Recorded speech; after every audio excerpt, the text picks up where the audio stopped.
Welcome to Movie Goodness, where we examine life through cinema here on the KB Radio Network. I am your host, Kevin Reed, and Merry Christmas to everyone out there. I hope that this will be a joyous time of the year for everybody. I hope that everybody finds what they were hoping, wishing, and praying for under that Christmas tree this season.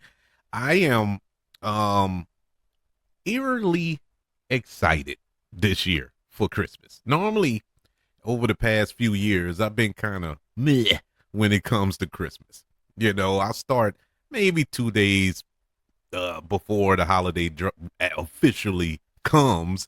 I'll get a little excited. But as far as the excitement, we used to have when we were kids, as soon as the tree went up, the decorations were set, and you were every day, either you're coming home from school or waking up and going looking under the tree to see if there was an extra gift under there, or on Christmas Eve, going to bed when you couldn't sleep, being excited because of Christmas morning, opening up the gifts. As you get older, at least for me, I start to realize that I don't think it was the presents that was the exciting thing. It was the anticipation. It was the opening of the gifts and ripping that wrapping paper that your parents spent hours on trying to perfect to get all the corners perfectly aligned with the box or whatever, and you just go tearing into it like a wild animal, having it all over your living room. And it was that excitement, looking at that box to see that it was a new Nintendo 64 or a pair of roller skates or whatever the case may be, whatever you were wishing for, that when you was that age, it just brought a level of joy, and when you get older, the only thing you want under the Christmas tree is a is a paid in full invoice from your from your bills, a deed or a title to the car that you paid off or something stupid like that, grown folk problems. And getting something for Christmas just doesn't have that same feeling. And now, it used to be when my kids were little, it was the excitement of their excitement, watching them open up gifts and hoping and praying that what you spent hundreds of dollars on will please their sensibilities. And just the joy that comes off of them brings you excitement. Now that they're older, my kids don't care, kids, especially nowadays, you can't get away with getting kids toys, getting them GI Joes and Barbie dolls and things of that nature. Now everything is electronic. Now it has to be iPads or a new phone or a new computer or a new desktop or whatever the case may be. It has to be something $300 and above that will make your children happy. My kids are in their 20s now, so now I guess, well, I don't want to spoil nothing for them in case they're listening. But so it's not that it's not that elaborate of gift shopping for the kids now. And for me, I don't want anything, and that's normally the case for the past few years. I just don't want anything. I just want everybody to be happy. I just want to have a happy, jolly Christmas. That's it. I just want to be happy. And gifts, that only comes once a year. But happiness, that can go 365 if you allow yourself to be happy. But today is our Christmas episode on Movie Goodness. This is our annual Christmas episode. So I wanted to do a movie. I wanted to review a film that screams Christmas. and to also keep my promise of reviewing a film from 1984, something that I got away from throughout the year, with the retro reviews. But, life got in the way. But this is the end of the year, basically. And I wanted to end the end of the year with a film from 1984 and a Christmas film at the same time. Well, what came out in 1984 that just screams Christmas, that screams love and the coming of Jesus? Well, Gremlins. The 1984 film Gremlins. The classic, I should say, comedy horror film I, that is still a part of pop culture, if I can get it out. Pop culture 40 years later. And I mean, when I revisited this film for this show, rewatched Gremlins for the first time in a long time. Now, I've watched it, of course, within the last 40 years, but in pieces. Like if it's on television and I catch it in the middle, I'm like, oh yeah, I like this part. And I'll start watching it and something will come along, get me distracted again, and I move on to something else. But as far as sitting down uninterrupted for an hour and a half, beginning to end, this was the first time I sat down and watched Gremlins. I want to say maybe in 20 years, and I'm being kind with the 20, because I can't remember the last time I actually sat down and watched it from beginning to end. you know, and it's not because I didn't like the movie. It, you're gonna find that out when we start the review. It's just something that I guess took for granted. I don't know, but I never really sat down and dove into it again after all these years. Seen bits and pieces, know it backwards and forwards. When I watched it, I can recite every little thing. I mean, it surprised me what I remembered. It surprised me that I knew beats throughout the film. Songs that was playing in the film, and it cuts off a joke that was coming that I still tell to this day, and I don't know where that joke came from, and it came from this movie, and it blew my mind. I'm like, oh, that's why I tell that joke. It's been here in my head, living rent free for 40 years, and it took me rewatching this classic to realize these are the films that raised me. Movies raised me, with the help of Theodore and Ollie, of course. But this was my era here, man. 80s films, and this film is truly 80s, but it holds up in a lot of ways. In a lot of ways. Now, before we jump into the review of this film, let's give a little background and how this film came to be such a cultural landmark in our history. The story of Gremlins was conceived by Chris Columbus. If you don't know who Chris Columbus is, Chris Columbus went on to be a prominent filmmaker in Hollywood for years. After this, he directed Home Alone, another Christmas classic. He directed the first two Harry Potter films. He directed Mrs. Doubtfire and 9 Months with Hugh Grant. He has made some very good films throughout his career, but he started out as a screenwriter working for Steven Spielberg at Amblin. He also wrote another 80s classic with The Goonies. And so he knows these type of films. This was an era that was rich with Amblem's influence throughout cinema for years in the 80s. But he conceived this. He explained in an interview that his inspiration came from his loft or his apartment. At night, he would hear what sounded like a platoon of rats or mice scratching around and coming out, and in the darkness, and it sound creepy, and it does. I remember we we had a mice problem a couple of years ago. There was mice running around in my attic, and I didn't know what it was. It freaked me out. you know, But thank God we got rid of them. But it will creep you out. Like, what is that? Just running around, just that's all you hear. And at night, little footsteps sound like big ones. So you can take that with what you will. But he then wrote the original screenplay, and it showed potential in his writing ability at the time. So the story was not actually intended to be filmed until Steven Spielberg took an interest in turning it into a film. And so Steven Spielberg, he went on to say in an interview that it was one of the most original things he's come across in years at that point, which he then bought it from Chris Columbus.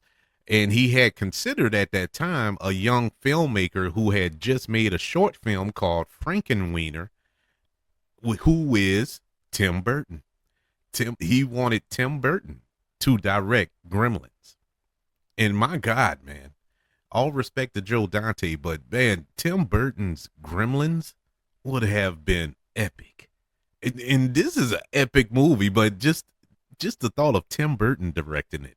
But one thing led to another, and it didn't happen. Tim Burton went on to direct Pee-wee's Big Adventure, and of course, Batman and Beetlejuice, and so on and so forth. Had a marvelous career, and so it didn't kill him that he didn't get to direct Gremlins. But after deciding to executive produce the film himself, Steven Spielberg then chose Joe Dante to direct the film because of his experience with horror comedy. Joe Dante had previously directed the horror comedy film The Howling. And for years, it took me years to watch The Howling. And it wasn't because I didn't want to see it, because I love werewolf movies, but I just never got around to watching that movie ever until a couple of years ago. And I always thought it was just a hardcore horror film, but it wasn't. When I watched it, and I realized it was a horror comedy. I was like, man, this is funnier than I thought it was going to be. But I enjoyed it. I loved The Howling. But that was the reason he got this job. That was the tone that Steven Spielberg saw for Gremlins. But in any event, around that same time, another film came out in 1983, a little film that you may have heard of called Twilight Zone the movie. And Twilight Zone the movie was an anthology film which I absolutely loved back in the day. Loved it. You had some prominent directors on that film. You had Steven Spielberg himself, John Landis, Joe Dante directed one of the segments, and oh my God, who was the other? I think it was George Miller. George Miller, who directed Mad Max and Mad Max Fury Road and so forth. Yeah, those were the directors of that film. And one of the segments, and I believe it was the one directed by George Miller, which was based on a Twilight Zone episode from the show, was the at least the section of the film where John Landau was on an airplane and there was this monster on the wing of the plane, which is a gremlin. And that was my favorite section of that movie. I absolutely loved it. I saw that first before I saw the episode from the TV show, which in that episode it starred oh my God, William Shatner. William Shatner, yes, Captain Kirk himself. He played that role in the film. I mean, in the show, and coincidentally, that episode was directed by Richard Donner, who also worked with Steven Spielberg on the Goonies. Yes, just a little 6 degrees of separation type situation there. But in any event, I loved that section of the movie, and that gremlin was just freaky, man. Freaky as all get out. And so when this movie, are we gonna get that style of gremlin, or are we gonna go in a different direction? Well, they end up going in a slightly different direction with the style of the gremlin, but the gremlins are still scary and creepy in this film. This movie has the distinguished honor of being the second Some say the first, depending on what news outlet you read. But a couple of them that I read said this was the second film in movie history to have the rating of PG 13. Some sites say it was the first movie to have the rating of PG 13, but I think it was the second. Either way, it, this was one of, we can agree on that, one of the first films to have the brand new rating of PG 13, which lands right between PG and R. It was close to, I think it was closer to R than PG. The only thing missing out of this movie was blood. Aside from that, it could have been an R. It didn't have any sex or language, but the violence and the level of violence that took place in here, yeah, it is very, very deep. It's a lot of it. But that didn't stop 5, 6 year old Kevin Reed from watching it. No, sir, it didn't. I enjoyed every minute of it back in 1984. As far as the casting is concerned, we go with virtually unknown at the time in the lead role of Billy with Zach Galligan, who I don't think he was in anything that before that and not too much after it. I always thought that he was going to be a big thing, but he never was a big thing. Now he worked. He still works to this day. I've seen him in things, pop up in things before. Recently, I should say, and the guy's still working. So God bless him.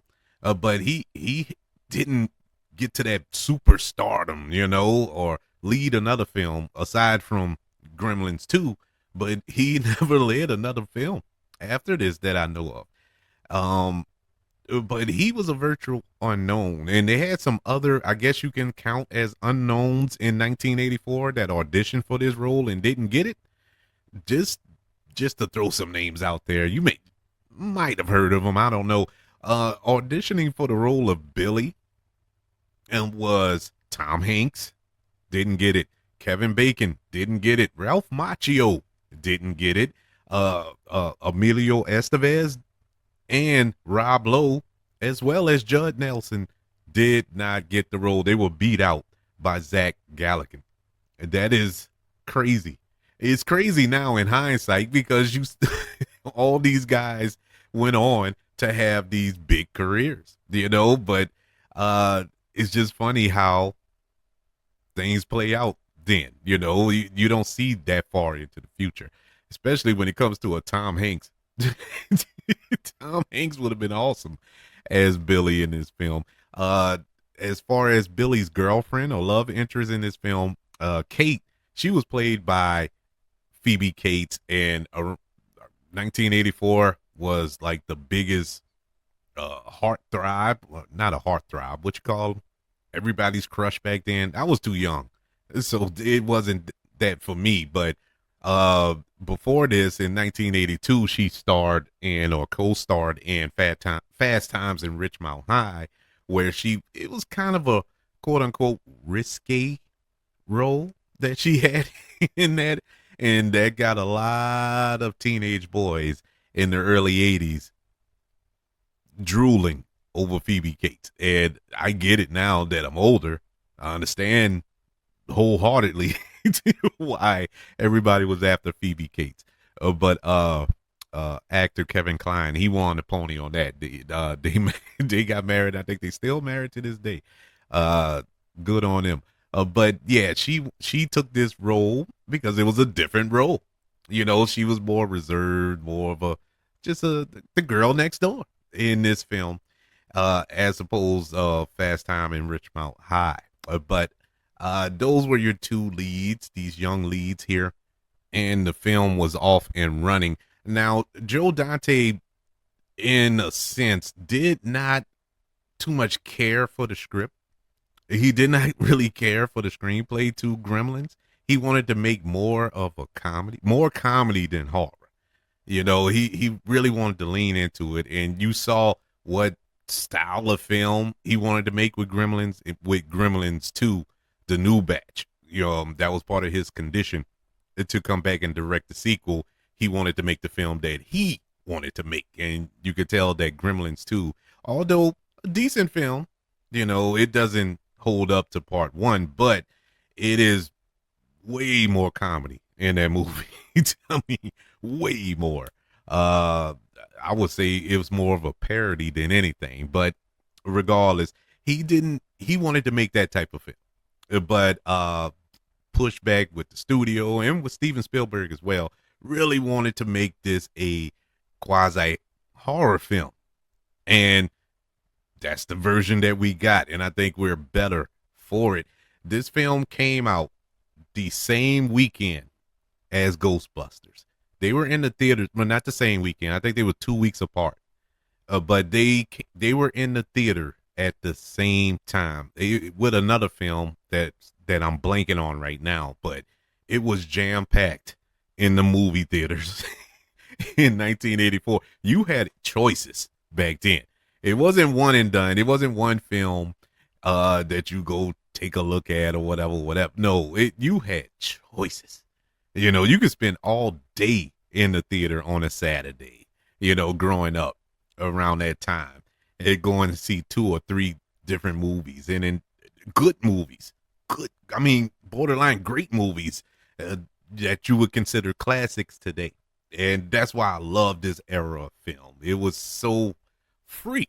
It felt like all those movies back then, even though I'm more than certain that there was studio influence and all this here back then, but you didn't hear about it because there was no social media and all that back then. So you don't know all of the horror stories that it went into making movies, but it just felt like filmmakers were allowed to be filmmakers, make movies that they wanted to make, and it was a freer time, and it just, you felt it through those films. Now, more or less, it just feels formulaic. It feels like the studios have their hands, feet, and everything else in the production, guiding the director. The director is just there to shoot the film. They're not making the movies that they want to make, that they envisioned. And it's sad in a sense. That's why a lot of independent films are a little better than what you would get in a studio film, because they're independents. They don't have those hang-ups with the studios breathing down their back, with 4 or 5 different producers breathing behind their back, and so on and so forth. Filmmakers were allowed to take chances. If it worked, it worked. If it didn't, it didn't. On to the next one. It wasn't the end of the world. Now, if you make a bad film, you don't see that director. You probably won't even see the lead actor or actress in the film in a long time. They'll end up being on Tubi or something like that because they failed. Oh, they can't draw. It's all about drawing. Before, it just felt like it was more about the craft. But what I know, I'm sitting behind a microphone talking about movies. I wish I could make them. That's been my dream. But who knows? Maybe that's under the Christmas tree for me this year. But without further ado, for the 40th year anniversary of this absolute classic horror comedy film that just, I would consider one of the greatest Christmas movies of all time. Because it is set on Christmas Eve. All this havoc that was that happened was on Christmas Eve. And so, in the spirit of the season, here is the review of the 1984 horror comedy directed by Joe Dante, Gremlins. This film follows young Billy Pulser, who receives a strange creature as a pet, which then spawns other creatures that transform into aggressive imp-like monsters that wreak havoc on Billy's hometown during Christmas Eve. I also wanted to note, when we was talking about the pre-production, that the sets for this film, I just love practical sets and practical effects. That's my love language there. And of course, we didn't have industrial light and magic and all this other good stuff in 1984, but the set, at least the setting for this home town of Oh Lord, the name's escaping me. But anyway, the hometown here is the same exact set as Back to the Future. This it was used first here with Gremlins. Yes, they used the same set. If you watch the watch the film and go back and watch Back to the Future, you're like, wait, that's the same town. You know, the shots and like the theater at the end of the film that blows up and all this here. That's the same theater where the DeLorean went back in time and left those fire tracks leading up to it. It's the same street. You know, when they have the wide shot of the town, it's the same wide shot as you have in Back to the Future. The only difference is it's snowing and there's Christmas decorations and there's no clock tower. The only thing added for Back to the Future is the clock tower. And if we look closer in Gremlins, you probably can't see the clock tower. I really wasn't looking for it, and so I could be corrected on that. But yes, it's still the same set in any regards. But yeah, I absolutely love this movie. Absolutely love this movie. This movie has everything you would want in this type of movie. You know, it has comedy, it has heart, it's Christmassy. You know, you ever watch some movies that are set during Christmas? It don't feel Christmas. The only thing you know that would lead on to you knowing that it's Christmas movie, you see a Christmas tree in the background, or you see random lights. You know, it's something just to indicate that it's around Christmas time here. This feels Christmassy. You know, just like Die Hard. Die Hard feels Christmassy. It feels like a Christmas movie, just with terrorists blowing up people in a building and stuff. But this feels Christmassy, and it just brings joy. You know, it's weird. Some people like to sit down and watch "It's a Wonderful Life" Christmas or "Miracle on 34th Street." God bless you, but Gremlins has that same appeal to me. If not more.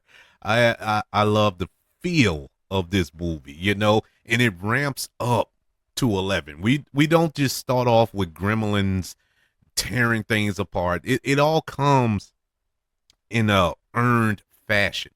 You know, we start the film off with the dad to Billy. Oh my God, what's his name? Rand. He's an inventor, a bad one at that. And that's another thing, you know, this being retro review, you can look back on things and be like, that was so stupid. You know, like right now, all of that stuff that he was inventing, I should say, is around. You know, the little shower buddy that he invented, it's around. You have that stuff now, you know. The cordless phone that was so innovative in 1984 that was in this film. Well, nobody has landlines no more anyway, so that's obsolete. That's ancient history, really. The juicer that was innovative, you know, the orange juice maker. We have those things now. We have ninja things, the juicers and stuff like that. So all those things that he was inventing, I guess you could say he was a prophet. I guess you could say the man was before his time, because all of that stuff that he invented in around his house is around our house now. And it's so funny to go back and watch it now. But he's this failed inventor. He's on these conventions and he's trying to sell these inventions to others and stuff like that. And he happens upon this antique shop, and he goes in, and there's this old Asian man with his grandson, and he's looking around the shop for little stuff, little trinkets that he can bring back home to his son Billy. And all of a sudden he hears this little thing singing or humming in the background, and it's a mogwai. And we're like, what's a mogwai? You know, he asks the kid and all that, and they open up the box and we get our first look at Gizmo. And it is the cutest thing, still the cutest thing on earth right now. And you're like, oh man, I gotta buy it. And he flashes $100, then he goes up to $200. Like right now, Well, actually, it's still a lot of money, but just think back in 1984, a man throwing $200 down on the table. Man, you can have my grandson for two, but he turned down the money or whatever, and the grandson ended up sneaking Gizmo out, and he brings it home to Billy, and he explains the rules, and we get the establishment of the rules to keep a Mogwai. No bright light, no water. Do not get him wet. And for the love of God, do not feed him after midnight. Now, this was the only thing, and this bothered me in 1984, and it bothers me in 2024, is that Eastern, Central, or Pacific? What? How do you know is midnight or after midnight? Or how do they know is after midnight? It bothered me when I was a kid. I never understood that rule because there are multiple midnights. you know, like I live in New Orleans, in the New Orleans area, I should say. And so if I feed a Mogwai at 11 o'clock, what if it's on or at 11:15 at night? But what if it's on New York time? It's 12:15. So I didn't spawn these demons now. you know, unknowingly, only because I'm an hour behind. It always bugged me to death, and that's one of my flaws in the movie. It is not many. It's this and something else, and I'm gonna get to, but that always ran me crazy, and I didn't think it was gonna drive me crazy yesterday when I was watching this, but it did.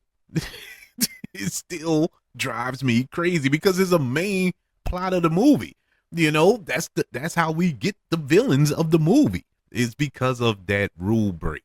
And it's the dumbest rule of all time, in my humble opinion.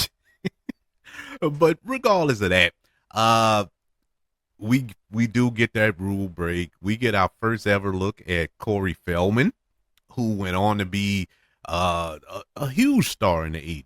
I mean, a ginormous star in the 80s, with Lost Boys and teaming up with Corey Haim, the two Coreys, and being in multiple films together, and it's it's crazy how his career really didn't shoot off to the atmosphere, but he was very prominent in the 80s, but this was our first exposure to him on the big screen. Going back to Gizmo is voiced in this film by Howie Mandel. Yes, the same Howie Mandel that you can see now on The Voice. I think it is not The Voice. America's Got Talent. Yes, that Howie Mandel from the other game show with the briefcases. Yes, that Howie Mandel. He voiced Gizmo, and loved his voice here. Loved his voice acting. We also got voice acting from Peter Cullen and Frank Waller, who are prominent voiceover actors. Those two you may know as Optimus Prime and Megatron and Transformer. Not only films, but in the animated shows as well. But it did just multiple voiceover work during that time, and still to this day, is that not amazing? And still do a great job 40 years later. But what makes Gremlins so unique and so fun to watch is for the reason Steven Spielberg enjoyed the screenplay, and that was the great mix of horror and comedy. And that's not easy to do. Um, you can tell it's not easy to do because you don't see a lot of horror comedies that are good. You probably do see a lot of horror comedies, but as far as being good, you don't see many of them, because it's hard to pull that off. It is very hard. And for it not to come off as cheesy, because this film came very close to being super cheesy, but it's not. It's really not. It's so horrible. Some of the things that these gremlins are doing are horrible. And then there are some things they do that is downright stupid, downright cheesy throughout the film. We establish a villain early with the town, what's the woman name? Dingle, or yeah, I think Dingle, Miss Dingle. Just a despicable woman, purely despicable. And when she gets her come uppins in the end of this film, it is the most gratifying piece of filmmaking you will ever see. And this was in 1984. You know that chair, the chair for disabled people that that need to go up the stairs but they can't walk up the stairs. And it just is on this rail system that goes up the stairs for the people. It's a thing that actually exists. I've seen it. But anyways, she's on this thing. The gremlins had gotten in the house and malfunctioned the chair. And this is what gremlins do in lore. They disable your mechanical stuff. It all started in World War II. Just a little history lesson. World War II pilots were talking about gremlins disabling their planes and the engines and stuff like that. And so that's the lore of a gremlin. And they do it throughout this film with mechanical stuff, electronical stuff, and they did it to this chair. And so she's freaking out. She's like, "Oh, I'm not ready. I'm not ready." And it was so, you felt so much sympathy for her, even though leading up to this point, you were hoping and wishing she got hit by a bus because she was just that despicable of a human being. But she is basically begging and pleading for her life at this moment, and you feel it. The actress who played her was Polly Holiday, and she did a phenomenal job. And you felt the despair in her voice and in her acting as she's just kind of like just whimpering into this chair. And so she presses the so she presses the button to to go upstairs in the chair, and the chair just flies. And, and she's screaming as this thing going 100 miles per hour up the stairs. And all of a sudden, you see a shot outside of the house, and her in the chair fly out of the top window, out of the top bedroom window. It is so horrifying, yet the funniest thing you ever will watch in movies. It was so gratifying. It was so earned. I don't know why that brought me so much joy in this movie. That was the money shot. That was just the establishment of that character who we are introduced very early in the film. We see her terrorize not only Billy, but all the people in this town throughout the film. And for her to meet her in that fashion was so satisfying, even though you couldn't help but feel just a tad bit sympathetic to her because you're not cheering on the gremlins, you still hate the gremlins at this point, and I don't know, they just did an excellent job with that to tap into not only the horrific aspect of that death, but the comedy. To find the comedy in that is like genius. To find the comedy in all the deaths, really, because there are some brutal deaths throughout this throughout this film, but that goes down as top 10 Kevin Reed's favorite on-screen deaths in movie history. Hands down, it still leaves a lasting impression on me. When I saw that as a kid, and I think the reason why is because when I watched that, I watched it. Did my mom?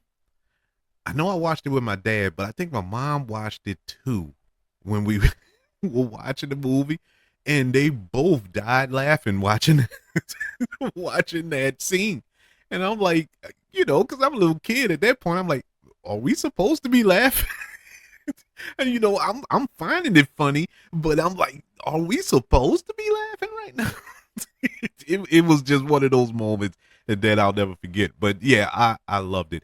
Uh, all the performances in this film, with the exception of our lead, were great, and you could tell that this was a young actor. First time in front of a camera. I don't know if this was his first time, but definitely his first time leading a role. He wasn't horrible. He wasn't, unwatchably bad. He was good for that era. He was good for 1984.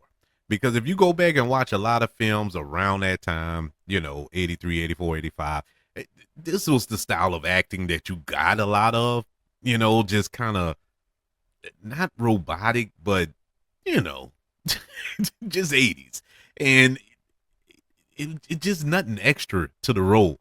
He just played this little geeky kid, and you know, zero emotion on his face. He showed no emotion on his face. Zero, poor fella. But he tried. He did an all right job. But everybody else did an excellent job. We Judge Reinhold in this movie. I think this was his first film. And after this, he went on to be in Beverly Hills Cop with Eddie Murphy and multiple other films, still to this day working. And to keep the tradition alive, in every horror film, the first casualty is a black man. A black man is the first one to die in this movie. Glenn Thurman is the actor who plays this school teacher who Billy brings one of the gremlins to. Well, actually, one of the Mogwais, but it turns into a gremlin, and that gremlin ends up killing him in the classroom. And the only thing came to my mind, because at that point when I watched it yesterday, I was like, does he die first? I remembered him dying, but I was trying to remember, did he die first? And then as the movie went on, I'm like, yep, he does. he does. He does. But the dude asked for it. I mean, when he drew blood from the thing, he remembered. And when Billy found him, he had the syringe stuck in him. So the gremlin got his revenge. But moving on to my other bugaboo with this movie was moving at such it's a rapid pace, but the storytelling, the screenplay was so well done. The direction was so well done. We got a lot in the short time that this movie is not long. This movie is an hour and a half long. And you got all your actors and characters established early. We got into the story, I'll say midway through the first act, and it was pretty much rolling from there. And then we got one scene that just came out of nowhere, and I can tell that this was a Joe Dante scene. I don't know if this was in the original screenplay, but it just felt like it was out of place. It just felt like it was kind of shoehorned in for some strange reason. And it was the scene in the bar with all of the gremlins. And Phoebe Cates is in there, and she's, these gremlins have been terrorizing the town up to this point, killing each and everybody. But for some strange reason, they get to the bar and they leave the bartender alive, who is Phoebe Cates' character, and leaves her alive as she's refilling their drinks. And mind you, they're drinking, getting wet, and nothing's happening to them. There's that, and lighting their cigarettes, and they're in there. They're playing poker. They're playing pool. You see one in there dressed in drag. One's on the ceiling fan. They're just balling out over there in this bar room, and all of a sudden there's this crazy little transition in music wise. They're listening to the radio, and there's rock music playing, and then it turns to jazz music, and there's this awkward little scene with a puppet, one of the Muppets. Well, it is a Muppet really, but one of the gremlins have a puppet and playing around with it, and then it switches over to this pop song, pop music, and you see one of the gremlins with the high socks from the 80s, the sweat socks, and doing the little flash dance sequence.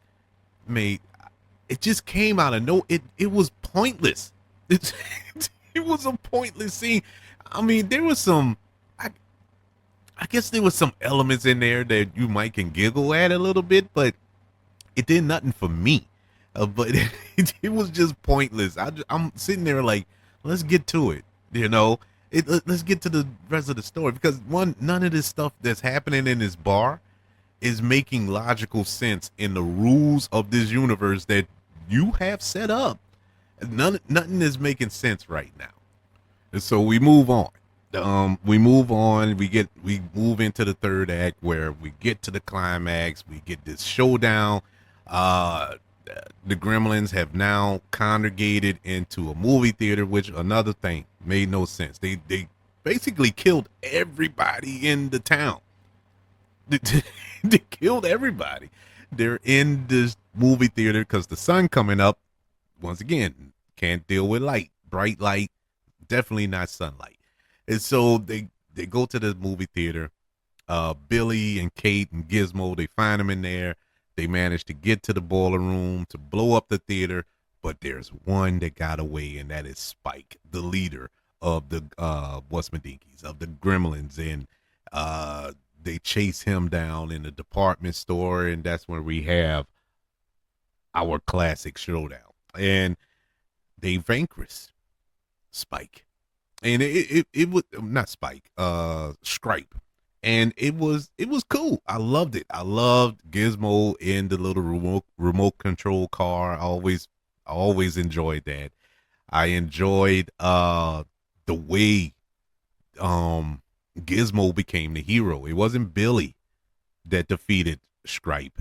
It was Gizmo that defeated Stripe, and I thought that was a excellent touch, excellent idea, and excellent execution. How they pulled that off. Now that we're at the end of the film, I gotta ask the question: did everybody in the town die? I mean, other than Billy, his mom, his dad, and Kate, because everybody else was gone when they went to go look for the Gremlins. The whole town was just vanquished, you know? So what's the ramifications for that? Now, I'm thinking in 2024 logic.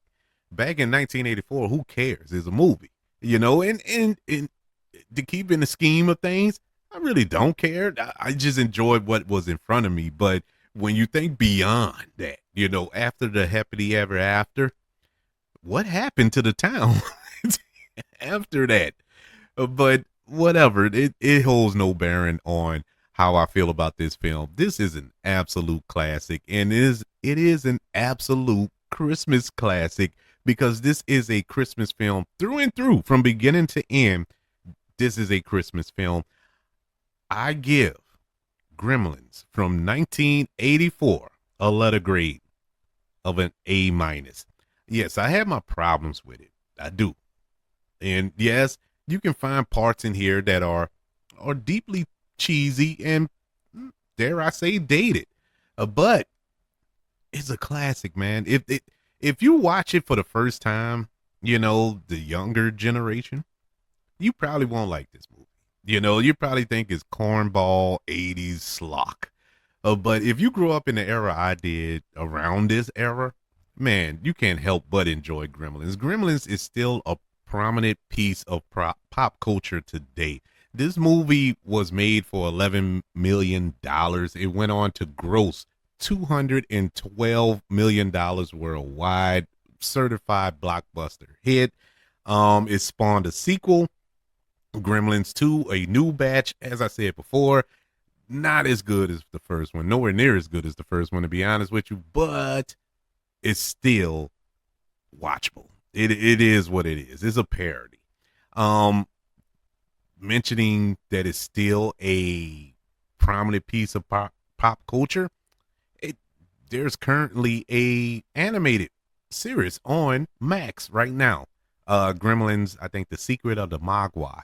And so it's still going on. It's still part of it. And wouldn't you believe that Zach Galligan has a voice role in that show. It's, not as Billy.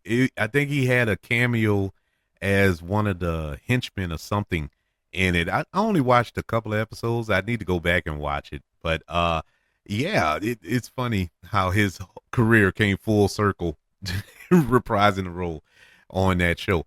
But there were talks a while back of possibly doing a remake, and when they first announced it, I was kind of excited. But as time kind of got away from it, after getting over the high of the excitement of a possible Gremlins remake, I'm like, no. If you're gonna make a Gremlins film, make one separate from this. Don't remake this. Don't touch this. This is a masterpiece. Yeah, I know. Like I said before, it isn't perfect, but it's a classic. Leave it alone. Just have a continuing story about in another place or something like that involving the Gremlins. Also, another piece of history: Mogwai is Cantonese for devil. Just wanted to throw that out there to you. But I want to know, number one, did you enjoy Gremlins growing up? Is this a Christmas film in your view? Speaking of Christmas, what are you looking forward to this Christmas? Are you looking forward to relaxation? Are you looking forward to the gifts? Are you looking forward to family? Or are you looking forward for some time off of work? I'm looking for all of that, to be honest. I want all of that. But I would love to know what you think. Email the show, kbradiopodcast@gmail.com. You can also search for the show on all social media platforms. Just search for the KB Radio Network. Also, subscribe to the KB Radio Network channel on YouTube and like this video if you don't mind. Don't forget about the 5 stars, the reviews, and sharing this show if you're listening on Apple Podcasts, Spotify, iHeartRadio, wherever you are currently listening to movie goodness here on the KB Radio Network. Everybody, thank you for joining me for this look back at a Christmas classic from 1984, Gremlins. Everybody, have a Merry Christmas. I hope that you enjoy your Christmas and your family and the food and the football and whatever else comes with the holiday. Please, everybody, be safe, have fun, and spread the love. Want you all to know that I love you. Continue to love everybody until we speak again. Merry Christmas, and you be blessed.